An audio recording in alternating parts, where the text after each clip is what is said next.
Welcome back to my channel. और आज class 7 है। क्लास 7 में मैं आपको बताऊंगी कि हम जो काऊ डंग था उसका सब्स्टिट्यूट क्या यूज़ करेंगे। तो सबसे पहले मैं आपको बता देती हूँ, यहाँ पर मैंने लिया है ये 300 GSM का पेपर और इसके लिए जो सब्स्टिट्यूट है वो है हमारा कॉफ़ी पाउडर।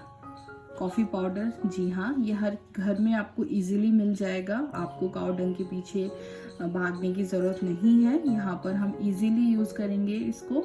देखिए मैंने ये क्या किया है, half tea spoon coffee powder लिया है और इसको मैं डिज़ोल्व कर दूँगी। ये मैंने 2 टीस्पून वाटर है, इसको हम इसके अंदर डिज़ोल्व कर देंगे। देख रहे हैं आप, ये कलर इसका आ जाएगा।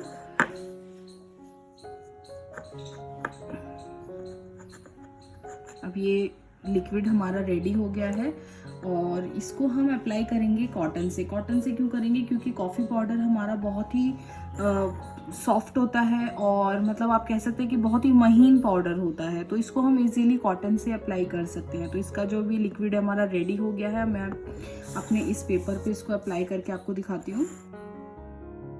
तो हमें क्या करना है, सिंपल अपना जो हमारा कॉटन है उसको डिप करना है कॉफ़ी वाटर में और हमें अपने पेपर पे उसको इस तरीके से अप्लाई करना है। अप्लाई करने का मेथड वही है जैसा कि मैंने आपको काऊ डंग वाला बताया था। आप चाहें तो इसको कपड़े से भी कर सकते हैं, लेकिन मैं कॉटन से इसलिए कहूँगी क्योंकि इसका जो लिक्विड है वो बहुत ही फाइन बनता है, इसलिए आप इसको कॉटन से अप्लाई कीजिएगा तो अच्छा आउटपुट मिलेगा आपको। इसको ड्राई कर लेते हैं जल्दी से। तो भी आप देख सकते हैं, इसको ड्राई करने के बाद ये इस तरीके से लग रहा है। ये मेरा वाइट था और अब ये कलर करने के बाद थोड़ा सा येलोइश और ब्राउनिश हो गया है। ये काऊ डंग वाला है और ये कॉफ़ी वाला है, बहुत ज़्यादा अंतर नहीं है। बस इतना ही है कि ये इजीली अवेलेबल है, हर घर में आपको कॉफ़ी पाउडर मिल जाएगा, आप यूज़ कर सकते हैं। चलिए जल्दी से इस पर एक पेंटिंग बनाकर देखते हैं और देखते हैं क्या ये सच में सक्सेसफुल है या नहीं है, या हमें अपना ट्रेडिशनल मेथड ही यूज़ करना चाहिए। बस आपको एक चीज़ का ध्यान रखना है, जब आप कॉफ़ी को वाटर में डिज़ोल्व करेंगे तो बहुत ज़्यादा ना ही हमें बहुत ज़्यादा वाटर लेना है, ना ही बहुत ज़्यादा कॉफ़ी लेना है। अगर आप बहुत ज़्यादा कॉफ़ी वाला वाटर यहाँ पर अप्लाई करेंगे तो वो पाउडरी लुक आपको देगा पेपर पे, जो कि आपको कलर करने में अच्छा नहीं लगेगा। और अगर आप बहुत ज़्यादा वाटरी कर लेंगे तो आपको इस तरीके का कलर नहीं मिलेगा, वो लाइट शेड होगा। फिर आपको बार बार उसमें कोटिंग करनी पड़ेगी और बार बार कोटिंग करने की वजह से आपका जो पेपर का जो सरफेस है वो ख़राब हो जाएगा। जब आप कलर करेंगे उसके ऊपर तो वहाँ पर आप कभी आपने देखा होगा, अगर हम कागज़ पे ज़्यादा कलर करते हैं तो वहाँ से कागज़ छूटने लग जाता है। तो इसलिए कोशिश कीजिएगा कि प्रॉपर हो, इस तरीके का हो। इसको अप्लाई करने का और इसको जो टेस्ट करने का वो तरीका ये है, जब आप अपने कॉफ़ी पाउडर को वाटर में डिज़ोल्व कर लें तो अपने हैंड लें और हैंड पे इस तरीके से करके देखें। ये देख रहे हैं आप, इस तरीके का हमें कंसिस्टेंसी इसकी चाहिए, ना ही बहुत ज़्यादा डार्क होना चाहिए और ना ही बहुत ज़्यादा लाइट होना चाहिए। इस तरीके का हल्का सा येलोइश कलर हमारे हैंड पे आना चाहिए। इसका मतलब ये जो हमारा सॉल्यूशन है ये बिल्कुल रेड परफेक्ट है हमारे पेपर की कोटिंग के लिए। तो ये इसका तरीका है, इस तरीके से आप इसको देख सकते हैं। अगर ये ज़्यादा ब्राउन यहाँ पर है इसका मतलब आपको वाटर ऐड करना है, और अगर आपकी स्किन यहाँ पे ट्रांसपेरेंट ही दिख रहा है, ये कोई भी कलर नहीं दिख रहा है, तो इसका मतलब आपने वाटर ज़्यादा ऐड कर दिया है, इसमें आपको कॉफ़ी पाउडर ऐड करने की ज़रूरत है। तो ये था आज बेसिक सा एक सब्स्टिट्यूट है जो कि हर घर में इजीली अवेलेबल है, और अगर घर में भी नहीं है तो इजीली 10 रुपीज़ का पैकेट मार्केट में इजीली मिल जाता है। तो आई होप आपको ये मेथड अच्छा लगा होगा और इजी होगा सबके लिए। तो आइए जल्दी से एक वीडियो एक पेंटिंग इस पे बना लेते हैं। तो अभी आप देख सकते हैं, आप इस पेपर पे ड्राइंग बनाने के लिए मैंने ये बॉर्डर तो पहले ही बना लिया है, और इसमें एक खासियत मुझे लगी, जैसे जो हम काऊ डंग यूज़ करते थे वहाँ पर थोड़ा सा इंक फैल जाता था, लेकिन यहाँ कॉफ़ी पाउडर यूज़ करने पर इंक फैल नहीं रहा है, प्रॉपर लाइन आ रही है। तो बहुत अच्छा आउटपुट आ रहा है फ्रेंड्स, ये आइडिया बहुत अच्छा है, आप यूज़ कर सकते हैं इसको, और बहुत सुंदर भी लग रहा है ये पेपर, आप देख सकते हैं। चलिए जल्दी से इसमें एक डिज़ाइन ड्रॉ कर लेते हैं और इस पेंटिंग को कंप्लीट करते हैं। तो आज जो इसमें हम डिज़ाइन बनाएंगे वो बनाएंगे हम इसमें फ़िश बनाएंगे, 2 फिश बनाएंगे ऐसे क्रॉस वाली। तो सबसे पहले हमें क्या करना है, यहाँ से हम एक टेल लेंगे उस फिश की और माउथ यहाँ पर आएगा, फिर एक फिश का माउथ इधर होगा और उसकी टेल इधर होगी। तो इस तरीके से डिज़ाइन ड्रॉ करेंगे। तो सबसे पहले हम पहली फिश ड्रॉ कर लेते हैं।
जब आप आउटलाइन करें यहाँ पर, तो आपको बस एक चीज़ का ध्यान रखना है कि आउटलाइन बहुत थोड़ा सा पास पास करनी है आपको, बहुत दूर दूर नहीं करेंगे। दूर दूर अगर आप करेंगे तो वो अच्छी नहीं लगेगी। तो इस तरीके से बिल्कुल ध्यान से धीरे धीरे उसको आप उसके बिल्कुल पास पास करेंगे इस तरह से। तो अब ये मेरा जो बेस डिज़ाइन का जो बेस है वो रेडी हो गया। अब हम इसके अंदर डेकोरेशन करेंगे इसकी। तो सबसे पहले हम इस फिश को रेडी कर लेते हैं। इस फिश को बनाने के लिए, अंदर करने के लिए सबसे पहले हमें इसका फेस का पार्टीशन देना होगा। तो हम क्या करेंगे, यहाँ पर इस तरह से एक लाइन ड्रॉ करेंगे और फिर उस एक बार और उसको पास पास उसके इस तरह से 2 लाइन ड्रॉ करेंगे। सेम ऐसे ही हम इधर करेंगे। क्योंकि ये फिश आधी छुपी हुई है तो इसकी लाइन हम थोड़ी सी ड्रॉ करके दिखाएंगे। इसके बाद हम यहाँ पे डिज़ाइंस ड्रॉ करेंगे। यहाँ पर मैं एक और थोड़ा सा इसको बॉर्डर बनाने के लिए इस तरह से डबल लाइन का एक और दे देती हूँ। और फिर इसके बाद में यहाँ पर ये लाइंस इस तरह से ड्रॉ करके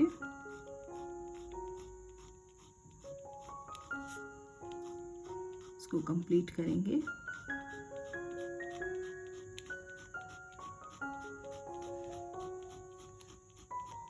ये हमारा कंप्लीट हो गया है। अब हम अंदर इसका जो यहाँ पर डिज़ाइन है उसको ड्रॉ करेंगे। हम यहाँ पर इस तरह से कर्व लाइन ड्रॉ करेंगे, जो कि बहुत कॉमन डिज़ाइन है मधुबनी में। फिर इसको एक बार और डबल लाइन से करेंगे। इसका भी हमें ध्यान रखना है कि पास से ही इसकी डबल लाइन लेनी है, हमें दूर से नहीं लेनी है। और इसी तरीके से हम एक और लाइन थोड़ा सा दूरी से लेंगे और फिर हम इसको भी डबल लाइन करेंगे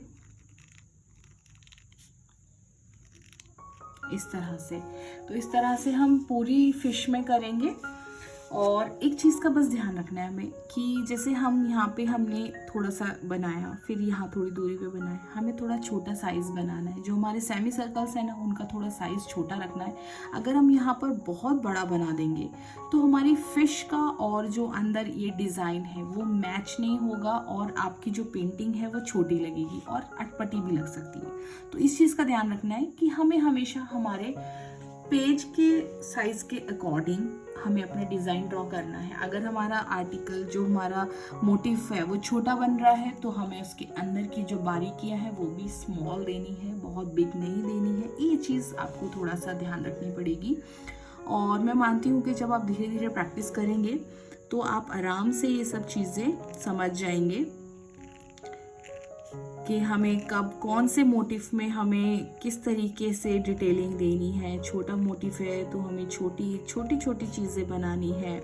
बड़ा है, अगर यही मैं A3 साइज़ पे बड़ी वाली पे बनाती तो मेरी ये जो सेमी सर्कल्स मैंने जो ड्रॉ किए हैं ये बड़े होते। तो ये चीज़ थोड़ा सा अपने को ध्यान रखना है। और वो ध्यान क्या, वो धीरे धीरे आपको इस चीज़ की भी प्रैक्टिस हो जाएगी। तो इस तरीके से जल्दी से इसको कंप्लीट करते हैं। दोनों फिश का डिज़ाइन इसी तरीके से बनाएंगे हम। उसके बाद आज मैं आपको बैकग्राउंड फिल करना बताऊंगी। तो देखिए अब जो क्लासेस आएंगी वो बहुत इंपॉर्टेंट क्लासेस होंगी, क्योंकि सब में हम कोई ना कोई डिफरेंट बैकग्राउंड फिल करना सीखेंगे। और आप 2-4 बैकग्राउंड भी आप सीख जाएंगे तो भी कोई प्रॉब्लम नहीं है। बस इतना ध्यान रखिए, फिश है तो पीछे का बैकग्राउंड कैसा होना चाहिए। अगर हम कोई किसी जैसे आदमी की पिक्चर बना रहे हैं या औरत बना रहे हैं तो हमारा पीछे का बैकग्राउंड कैसा होना चाहिए। बर्ड्स बना रहे हैं तो कैसा बैकग्राउंड होना चाहिए। तो ये थोड़ी सी बेसिक डिटेल है, वो थोड़ा सा आप धीरे धीरे सीख जाएंगे। तो आज हम अब ये फिश है तो फिश के पीछे हम, फिश कहाँ रहती है, वाटर में, तो अभी हम इसके पीछे वाटर इफेक्ट देंगे। लेकिन वो कैसे देंगे वो भी मैं आपको दिखाऊंगी। तो सबसे पहले हम ये कंप्लीट करते हैं और कलरिंग इसकी फिर हम बाद में शेयर करते हैं।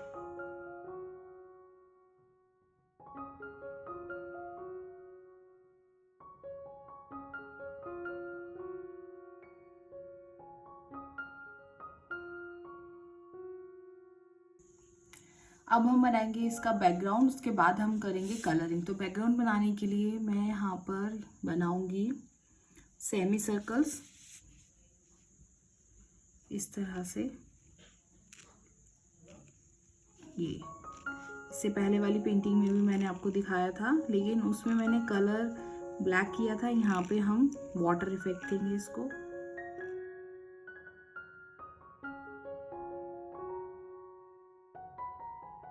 तो इस तरीके से ये पूरा पेज हम यहाँ पे फिल कर देंगे। जहाँ पे छोटा स्पेस है वहाँ पे हम पहले बना लेंगे। जैसे यहाँ पे जगह नहीं है ज़्यादा तो इस तरीके से, और यहाँ पे वाला जो है यहाँ पर हम लाइन ड्रॉ कर देंगे इस तरह से इसको ड्रॉ करके कंप्लीट कर देंगे। और ये जो खाली जगह जहाँ पे बची है यहाँ पर हम स्काई ब्लू कलर कर देंगे इसको वाटर इफेक्ट देने के लिए। तो इस तरह से हम पहले इसको कंप्लीट कर लेते हैं। इसको पूरे पेज को मैं फिल कर लेती हूँ। तो फ्रेंड्स अभी आप देख सकते हैं ये कंप्लीट हो गया है और ये कितना सुंदर लग रहा है। अगर हम यहाँ पर बैकग्राउंड में कोई कलर भी नहीं देते, सिर्फ फिशेस में कलर करते तो ये तब भी बहुत प्यारा लगेगा। लेकिन हम आपको इसको करके दिखाऊंगी मैं, है ना। और बॉर्डर में यहाँ पर हम ऑरेंज कलर करेंगे। तो आइए जल्दी से इसकी कलरिंग कर देते हैं और फिर शेयर करते हैं। तो फ्रेंड्स अभी आप देख सकते हैं मैं कलरिंग यहाँ पर कर रही हूँ। और हाँ, यहाँ कलरिंग के लिए मैं यूज़ कर रही हूँ कैमल की पेंटिंग इंक्स। इनका आउटपुट बहुत अच्छा आता है और ये वाटरप्रूफ हैं। अगर आप जैसे मान लीजिए कुछ लोग मुझसे पूछते हैं कि जैसे कलरिंग जब वो करते हैं तो वो कलर का स्ट्रोक आ जाता है। तो अगर आप पेंटिंग निब्स ये वाली पेंटिंग इंक्स यूज़ करेंगे तो इनमें स्ट्रोक नहीं आता है। ये पहले से ही वाटर में डिज़ोल्व होती हैं, इनकी कंसिस्टेंसी ठीक होती है। आप चाहें तो ये बाय कर सकते हैं और इससे आपकी एक मतलब बहुत सारी हैं ये 12 कलर्स 12 शेड्स आते हैं। और इससे आप निब से भी काम कर सकते हैं और इस तरीके से ब्रश की हेल्प से इसको फिल भी कर सकते हैं। तो अभी आप देख रहे हैं मेरी ऑलमोस्ट कंप्लीट हो गई है पेंटिंग और बहुत सुंदर लग रही है। आई होप आपको भी ये पसंद आई होगी। यहाँ पर जहाँ पर अभी मैंने गैप छोड़ा है यहाँ पर हम लाइंस ड्रॉ करेंगे इस तरीके की। और ये वाटर इफेक्ट देने के लिए मैंने यहाँ पे ब्लू कलर किया है। आप चाहें तो उसको इस तरीके से भी छोड़ सकते हैं, फिशेस में कलर कर लीजिए और बैकग्राउंड को इस तरीके से भी छोड़ सकते हैं। लेकिन मुझे ब्लू कलर आपको दिखाना था करके वाटर इफेक्ट के लिए, तो इसलिए मैं यहाँ ब्लू कलर कर रही हूँ। और इसको जल्दी से कंप्लीट करते हैं फिर मैं आपसे बात करती हूँ। तो फ्रेंड्स अभी आप देख सकते हैं ये पेंटिंग यहाँ पर मैंने कंप्लीट कर ली है। मैंने यहाँ पर जो ये कर्व लाइंस ड्रॉ की थी, हाँ मैंने वाइट कलर दिया है और आप देख सकते हैं बहुत ही ब्यूटीफुल लग रही है। तो ये था आज की पेंटिंग और आज का रिव्यू के हम कॉफ़ी अगर करते हैं, कॉफ़ी की कवरिंग कोटिंग अगर पेपर पे करते हैं तो कैसा आउटपुट आएगा। बहुत ऑसम आउटपुट आया है, आपके सामने रिजल्ट आपके सामने है। तो आपको मेरी ये पेंटिंग कैसी लगी मुझे एक लाइक ज़रूर दीजिएगा।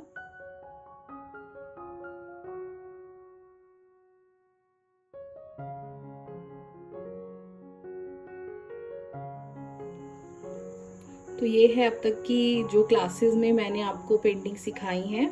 आप चाहें तो इन चारों की चारों पेंटिंग्स को फ़ोटो फ्रेम, इसका फ्रेमिंग करवा के आप अपने कहीं पर भी 4 का सेट बनाकर इसको हैंग कर सकते हैं। ये बहुत ही प्यारी लगती हैं, है ना। मेरे पास जब भी मुझे मौका मिलेगा, मेरी शॉप यहाँ पर जो फ्रेमिंग की शॉप है वो फ़िलहाल अभी कोविड के चक्कर में बंद है, तो जब भी वो खुलती है और जब भी वो भैया आते हैं तो मैं उनसे ये फ्रेमिंग करवा के आपके साथ इनकी पिक्स ज़रूर शेयर करूँगी कि मैंने ये कहाँ पर अपने रूम में हैंग की हैं।